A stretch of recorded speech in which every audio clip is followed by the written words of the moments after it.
उपभोक्ता इस योजना में लाभान्वित हो रहे हैं। यह योजना बिलिंग माह मई 2021 से लागू है। इस योजना से प्रदेश में लघु एवं मध्यम वर्ग के किसानों के लिए कृषि बिजली लगभग निःशुल्क हो जाएगी।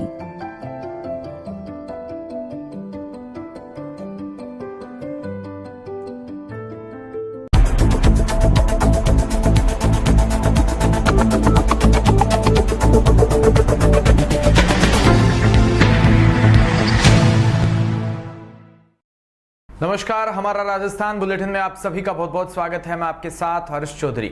बुलेटिन की शुरुआत करने से पहले एक नजर बुलेटिन की अहम सुर्खियों पर। श्राद्ध पक्ष के बाद तय होगा सचिन पायलट का भविष्य, फिर मिल सकता है पीसीसी चीफ का पद।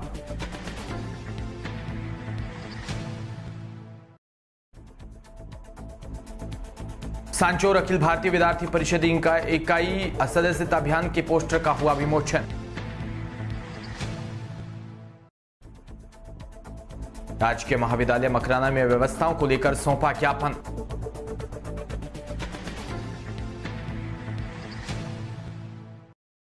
खबरें विस्तार से। श्राद्ध पक्ष के बाद राजस्थान में सत्ता की सियासी कलह का हल हो सकता है। सचिन पायलट को वापस पीसीसी चीफ की गद्दी मिल सकती है।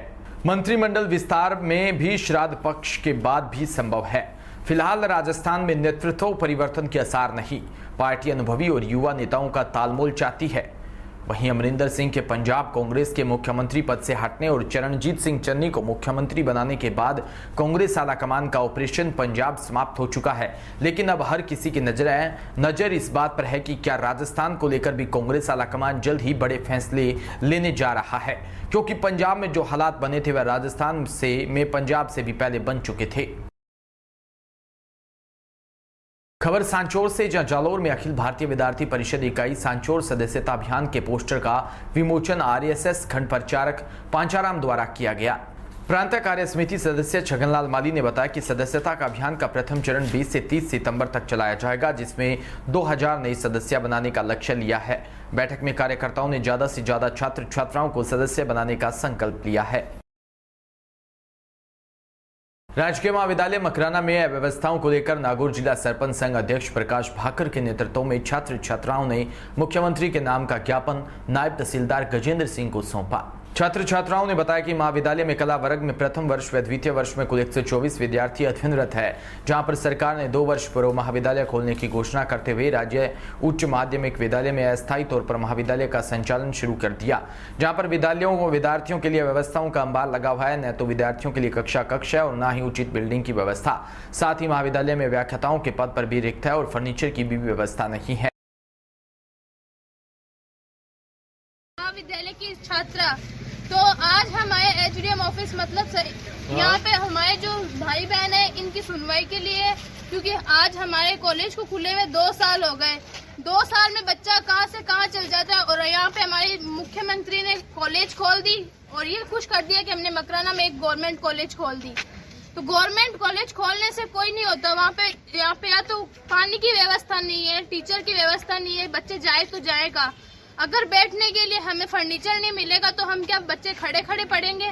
और वहाँ पे एक रूम है मात्र जो एकदम टूटा फूटा है। अभी 2 बार बाढ़ आ चुकी है मकराना में, तो वो भी मतलब रूम की हालत इतनी दयनीय हो गई है कि वहाँ पे मतलब बच्चा जाए तो वहाँ पे वो मच्छर है, और अभी जैसे डेंगू भी चल रहा है तो वहाँ से वो बीमारी हमारे ऊपर दावा करेगी कि है ना, वो बीमारी हमारे ऊपर हवा करेगी।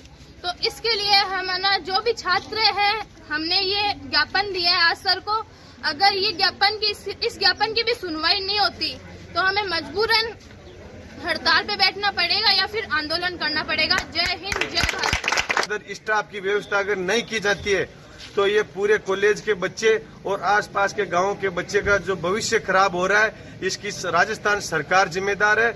और इसका हम बड़े लेवल के ऊपर आंदोलन करेंगे और रोड जाम करेंगे, जिसका समस्त प्रशासन और राजनेतागण आप लोग इसके जवाबदार होंगे कि इन बच्चों के कॉलेज के अंदर आप या तो स्टाफ लगवाए इनकी व्यवस्था करवाए, नहीं तो हम रोड जाम करेंगे। इसके अलावा हमारे पास कोई दूसरा रास्ता नहीं है। और हम जितने भी सरपंचगण हैं, हमारे बहनों, भाइयों और बेटे और बच्चों के साथ में हम खड़े हैं और इनके कंधे से कंधा मिला के इनके लिए जो भी लड़ाई लड़नी पड़ेगी हम लड़ेंगे और इनका साथ देंगे। इनको न्याय और इनका हक है वो इनको दिलवा के रहेंगे। जय हिंद, जय भारत, इंकलाब। भी नहीं है, ना टीचर्स वगैरह कुछ है और ना स्टाफ की भी व्यवस्था नहीं, और स्कूल में भी है ना पानी वगैरह भर जाता है। तो 2 साल हो गए कॉलेज को आज खुले हुए, तो कैसे क्या होगा, हमारी पढ़ाई खराब हो रही है। और पीछे जो सेकंड ईयर में हम लोग आए, फर्स्ट ईयर वालों के लिए भी कुछ सीटिंग अरेंजमेंट नहीं है। तो सर ना उसका जल्दी से जल्दी आप लोग हमारे लिए कुछ व्यवस्था करवाइए। ना टीचर की व्यवस्था है, ना कुछ है। 2 टीचर आए थे, उनका भी ट्रांसफर हो गया। एक बाबूजी बचे, बाबूजी क्या कर सकते हैं बेचारे। 2 रूम दिए हुए, वो खिड़कियां वगैरह टूटी हुई है, हम जाए तो जाए कहाँ। दरिया थी, दरिया भी पानी के अंदर पूरी गीली हो गई। ना पीने के पानी की व्यवस्था है, ना कुछ और व्यवस्था है। हम ज्ञापन देते थक गए, लास्ट बचाए हम बाकर साहब की, इनके पास आए हैं, अब ये करेंगे, कुछ करेंगे तो हमारा। पीलीबंगा से खबर, जहां विकास अधिकारी पद पर स्थानांतरित किए गए बीडीओ अभिमन्यु चौधरी का पदभार ग्रहण नहीं करवाने की मांग को लेकर सरपंच एसोसिएशन पीलीबंगा द्वारा जिला कलेक्टर व जिला प्रमुख को ज्ञापन सौंपा। ज्ञापन पत्र के अनुसार विकास अधिकारी अभिमन्यु चौधरी का स्थानांतरण सूरतगढ़ पंचायत समिति में से पीलीबंगा किया गया। उक्त पंचायत समिति में पद स्थापन के दौरान विकास अधिकारी अभिमन्यु चौधरी का जनप्रतिनिधियों के साथ व्यवहार अच्छा नहीं रहने के फलस्वरूप सरपंच द्वारा 2 बार वाटर हेड टैंकी पर चढ़कर धरना प्रदर्शन कर विरोध किया, जिसके चलते अभिमन्यु चौधरी का तबादला पीलीबंगा पंचायत समिति किया गया। सरपंच एसोसिएशन सदस्य ने कहा कि अभिमन्यु चौधरी को पीलीबंगा विकास अधिकारी पद पर लगाया जाता है तो सरपंच एसोसिएशन द्वारा प्रशासन गांव के संग अभियान का बहिष्कार कर समस्त कार्यों का विरोध किया जाएगा।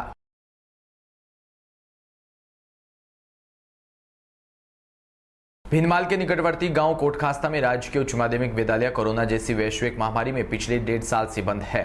स्कूलों में आज सोमवार से नियमित कक्षाओं का संचालन शुरू हो गया। विश्व भर में फैली कोरोना जैसी जानलेवा महाबीमारी ने पिछले 18 महीने से लोगों का जनजीवन अस्त व्यस्त कर दिया था। लोगों के शारीरिक जीवन के साथ साथ स्कूली बच्चों की पढ़ाई पर भी काफी प्रभावित हुई थी। आज से सभी कक्षा 8वीं, 9वीं, 10वीं, 11वीं और 12वीं कक्षाओं का संचालन शुरू हो गया। खबर तारानगर से, विधायक नरेंद्र बुडानिया ने पंचायत समिति सभागार में अधिकारियों की बैठक ली, जिसमें उन्होंने विधानसभा क्षेत्र में चल रहे विकास कार्यों की जानकारी लेकर प्रगति की समीक्षा के साथ ही सरकार की जन कल्याणकारी योजनाओं की प्रगति रिपोर्ट भी अधिकारियों से जानी।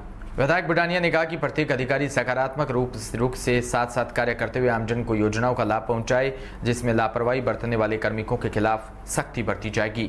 विधायक बुडानिया ने कहा कि प्रदेश सरकार ने 2 साल के कार्यकाल में संकल्पित होकर विकास कार्य करवाए हैं, जिसमें कोरोना महामारी के समय आमजन को बेहतर चिकित्सा सेवा उपलब्ध करवाते हुए अनेकों योजनाओं से लाभान्वित किया जा रहा है। पंचायत समिति सभी अधिकारी कर्मचारियों के साथ बैठक की है और इस बैठक में मैंने गहराई तक जाने की कोशिश की है कि जो आम व्यक्ति है, जो किनारे पे बैठा है, गरीब आदमी, अंतिम छोर का आदमी, उस तक हमारी मुख्यमंत्री की पॉपुलर योजनाएं हैं, वो पहुँच रही नहीं पहुँच रही हैं। पहुँच रही हैं तो किन किन को पहुँची हैं, नहीं पहुंच रही हैं तो क्यों नहीं पहुंची हैं, किसकी क्या जिम्मेदारी है, किसकी जिम्मेदारी नहीं है, जो आप सारी चीज़ों का विश्लेषण हुआ है और मुझे खुशी है इस बात नजर आई। उन कमियों को सुधारने के मैंने निर्देश दिए और मैंने ये स्ट्रिक्टली कहा है कि गांव का कोई भी व्यक्ति पंचायत समिति में आए वो बिना चाय के और पानी के नहीं जाए। सबसे पहले उसका स्वागत करो, उसका सम्मान करो और उसके बाद जो है उसका काम करो। उसको लगना चाहिए कि मैं पंचायत समिति में आया हूँ, या कांग्रेस का प्रधान है, कांग्रेस का एमएलए है, कांग्रेस की सरकार है, मुख्यमंत्री जी दिल खोल के जो है लोगों की सेवा कर रहे हैं, इसका लाभ मिलना चाहिए। ये सारी चीज़ें आज मीटिंग में हुई। अब मीटिंगें और हैं 2, इसमें पीने के पानी की, इंदिरा गांधी कैनाल की भी मीटिंग है। उसके बाद में जो है पूरे उपखंड के अधिकारियों की है, जिसमें आज पंचायत समिति में भी प्रशासन गाँव के संग जाएगा तो क्या क्या काम होने हैं, कैसे होने हैं, ज़्यादा ज़्यादा काम हो, इन सब के बारे में अभी योजना बनी है। और 4 बजे उसमें नगर पालिका को भी इन्वॉल्व किया है, शहर में भी कैसे इसका फ़ायदा मिलेगा, देहाती क्षेत्र में क्या क्या चल रहा है, क्या क्या प्रक्रियाएं हैं, ज़्यादा से ज़्यादा प्रचार हो, ये सारी चीज़ें ज़्यादा लोगों तक लाभ की बात पहुँचे। क्यों लाभ ले नहीं पाते हैं कि क्योंकि जनता के पास में वो सूचना पहुँचती नहीं है कि मैं किस प्रशासन, गाँव के संग, शहरों के संग जो अधिकारी पूछेंगे तो वो सारी जानकारी उनके पास हो, ऐसी व्यवस्था करने की हमने कोशिश की है कि हर घर के अंदर हमारा एक व्यक्ति जो है उसको जाना चाहिए, उसको समझाना चाहिए कि सिर्फ प्रशासन गांव के संग में ये काम हो सकते हैं, शहरों में ये काम हो सकते हैं, ताकि हम इसका फायदा उठा सकें।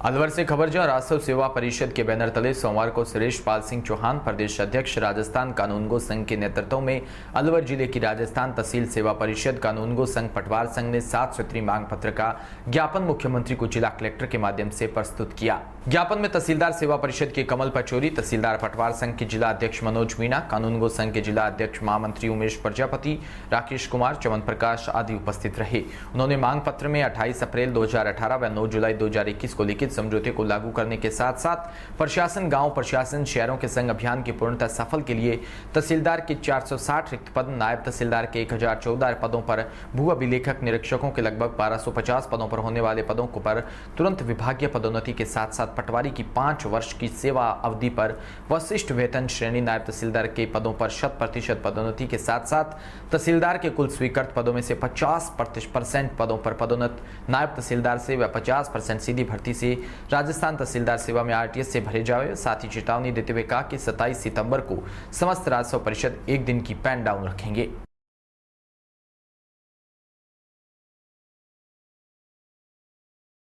सर बताएं, आज आपने ज्ञापन किस विषय में दिया है? राजस्थान सरकार की उदासीनता और संवेदनहीनता के कारण राजस्व परिषद विगत 3 वर्षों से आंदोलनरत है। राजस्व परिषद की प्रमुख मांग ये है कि नायब तहसीलदार के जो पद स्वीकृत हैं उन पे 100% हमारे आरआई भू अभिलेख निरीक्षक का पदोन्नति की जाए। इसके लिए एक उच्च स्तरीय 2013 के अंदर माननीय मुख्यमंत्री अशोक गहलोत जी के समय में ही परमेश चंद्र जी की अध्यक्षता में एक कमेटी गठित की और उस कमेटी ने ये माना कि नायब तहसीलदार के जो पद हैं वो पटवारी से ही पदोन्नत होने चाहिए। और उसी परिप्रेक्ष्य में 28/4/2018 को चीफ सेक्रेटरी साहब की अध्यक्षता में राजस्व परिषद का एक समझौता हुआ और उन्होंने भी अपनी इसमें सहमति जताई और हमारे को लिखित में एक समझौता दिया। इसी के साथ साथ आज वर्तमान में राज्य सरकार प्रशासन गांवों के संग और प्रशासन शहरों के संग दोनों अभियान चलाने जा रही है। राजस्थान के अंदर 469 तहसीलदार के पद रिक्त हैं। उन 699 में से अर्थात 68% तहसीलदारों के पद रिक्त होने के कारण प्रशासन गांवों के संग और प्रशासन शहरों के संग जो अभियान होने हैं उनकी सफलता पर संदेह उत्पन्न करता है।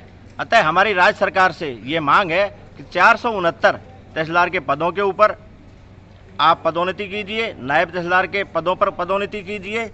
दिनांक 3 जुलाई 2021 को राजस्थान पटवार संघ के साथ माननीय मुख्यमंत्री के निर्देशानुसार जो समझौता हुआ है उसके ऊपर भी आज दिनांक तक कोई कार्रवाई नहीं हुई।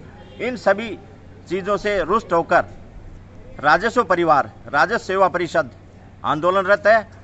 हम लोग 27 तारीख को पेन डाउन स्ट्राइक करेंगे। जो प्री कैंप लग रहे हैं उसमें हम उपस्थित होकर रूटीन के काम करेंगे। सविनय अवज्ञा एक आंदोलन हुआ है, उसी की तर्ज पर हम ये काम करेंगे।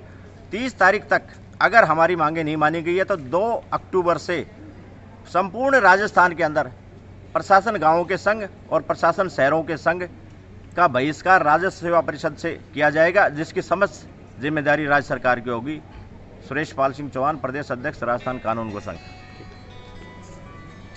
भाई साहब जयपुर में एसडीआरएफ सेना नायक आईपीएस पंकज चौधरी के नेतृत्व में लगातार एसडीआरएफ आमजन की सहायता के लिए हाजिर है। एसडीआरएफ ने बूंदी में गर्भवती महिला व उसके 3 परिजनों की नदी पार करवाकर सुरक्षित हॉस्पिटल पहुंचाया। एसडीआरएफ सेना नायक पंकज चौधरी के निर्देशन में इस स्थानीय गंडोली जिला बूंदी के अंतर्गत एब्रा गांव में चरकवाड़ा नदी के पानी की आवक ज्यादा होने के कारण एक गर्भवती महिला व उसके 3 परिजनों को हॉस्पिटल पहुंचाने के लिए एसडीआरएफ टीम रेस्क्यू द्वारा ऑपरेशन चलाया व कड़ी मेहनत के उपरांत गर्भवती महिला व उसके परिजनों को नदी पार करवाई। इसी के साथ बुलेटिन में इतना ही। नमस्कार।